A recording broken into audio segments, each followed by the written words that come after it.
Whether you're just starting to get into Valorant or you already have 1,000 hours of game time, one thing is for certain. You probably got lost once or twice trying to navigate all the corners and corridors of the battlefield. From Ascent to Sunset, let's explore the maps of Valorant. Welcome back to Valo Academy. In this episode, we're going to talk about where all the action happens. Every time you queue for a match, you and 9 other players are assigned to a random map from the map pool. What's cool about Valorant's maps is that each one has real-world coordinates and its own unique features. But you already know that, so let's get down to the nitty-gritty.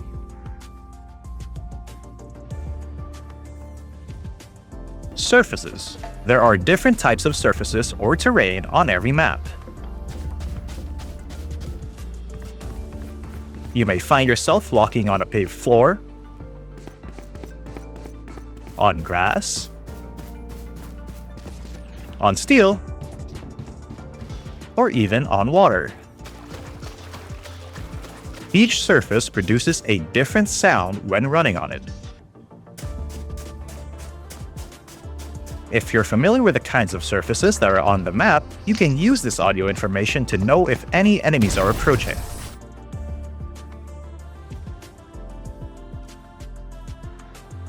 Surfaces aren't all flat either, so you'll have to adjust your crosshair placement depending on the elevation. Standing on lower ground means you'll have to aim a bit higher to shoot accurately at an enemy, and vice versa.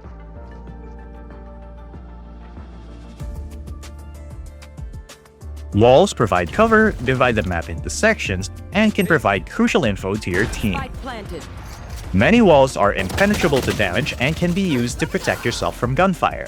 However, not all of them are made the same, as certain walls can be penetrated by bullets, giving players a chance to deal damage to enemies hiding behind cover. This is called the wall bang.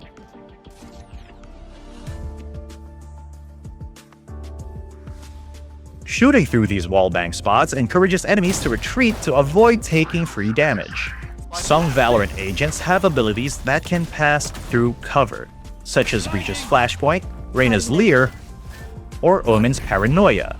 These abilities offer creative opportunities for offensive play, so use your cover wisely.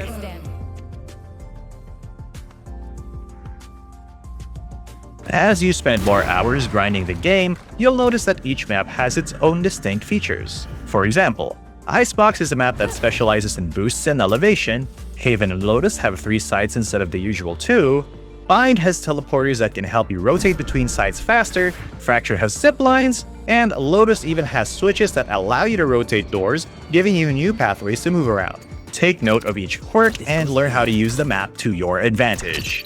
Now, with all of this information about the different maps, you might be wondering, where are you actually supposed to go during a game? Well, each map in Valorant has these main routes that you should be aware of.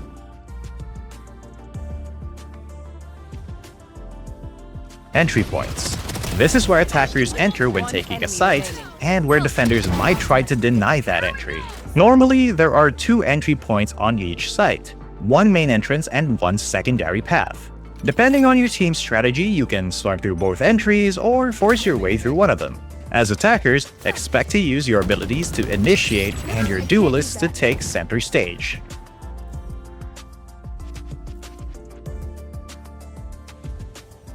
As defenders, use your Sentinel's abilities to set up traps and lure enemies into thinking they're entering a safe site, while your controller disorients the enemy team in the fight.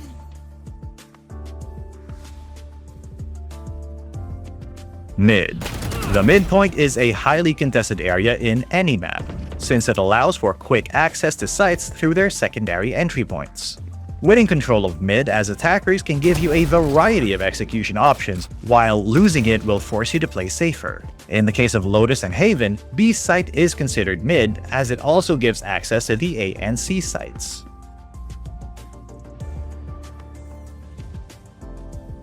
Flanks are your sneaky routes. Whether you're using them to pincer the enemy team or make an escape, these pathways allow you to surprise the enemy, stealthily maneuver to another point, or turn a tough fight into a winning round.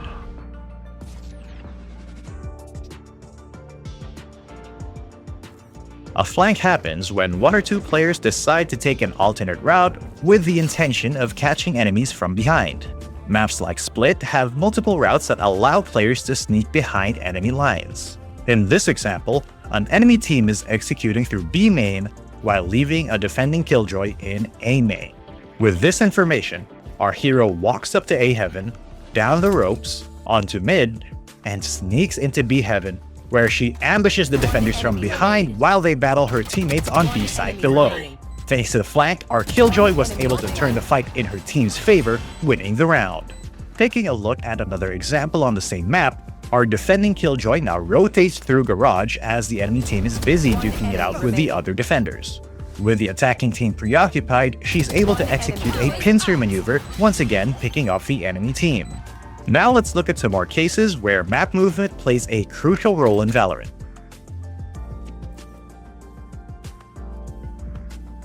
For this episode, we've worked with Valorant coaches Retrak and Arax from Oasis Gaming, both of whom have mastered the art of execution. We've come up with a scenario to help you visualize the decisions you need to make while thinking about the map.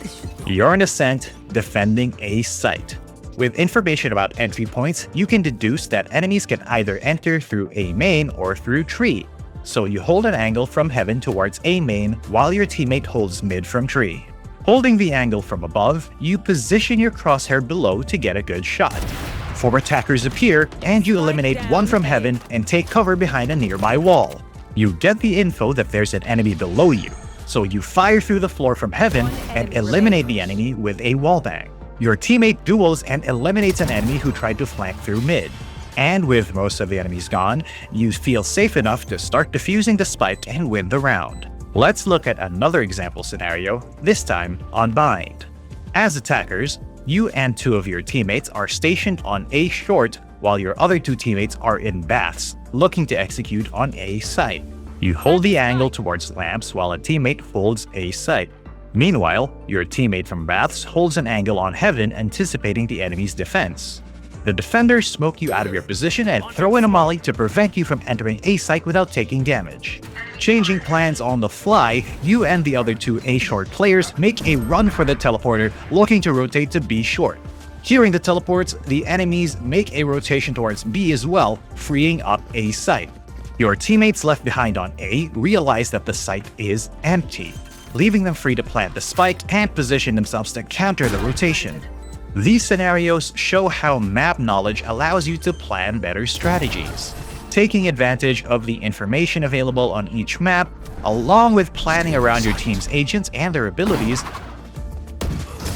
will make it easier for you to collect those W's. Attackers win. Now it's your turn to practice. Study the maps and become your stack's strategic mastermind. Match found.